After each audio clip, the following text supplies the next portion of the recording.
शुरू करते हैं क्लास 9 का पॉलिनोमियल का एक्सरसाइज 2.2 का क्वेश्चन नंबर 4। 3 पार्ट हो चुका था इसका। क्या करना क्या था इसमें, find the zero of the polynomial in each of the following cases. मतलब हमें जो जीरोस होता है वो फाइंड करना था।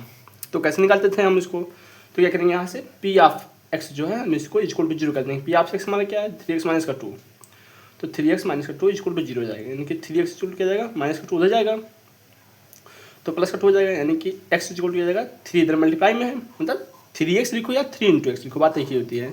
तो 3x into 2 3 into x equal to 2 हो जाएगा, यानी x इक्वल टू 2/3। ये हमारा फर्स्ट जीरोस हो गया। ओके, अब आते हैं फिफ्थ पार्ट पे। फिफ्थ पार्ट हमारा क्या बोला है, फिफ्थ पार्ट हमारा है P of x equal to 3x। तो क्या करेंगे P of x equal to zero कर देंगे, क्यों, क्योंकि हमें जीरो से निकालना है। ओके, यानी कि 3x equal to zero, 3x लिखते हैं 3 into x equal to zero, यानी x इक्वल टू 0/3, यानी कि x इक्वल टू जीरो आ गया। ठीक ना, ये जीरोस हो गया इसका। अब इस तरह 6 पार्ट है।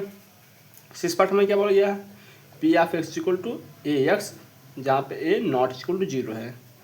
तो जीरो से निकालने के लिए P of x equal to zero, यानी कि ax इक्वल टू जीरो, यानी कि x इक्वल टू क्या जाएगा a into x equal to zero, यानी कि x इक्वल टू 0/a, यानी x इक्वल टू जीरो हो जाएगा। ओके ओके, इसी तरह सेवन्थ पार्ट हमारा क्या बोला गया है, सेवन्थ पार्ट हमारा क्या है P of x equal to C x plus का डी, वैसे नॉट इक्वल टू जीरो।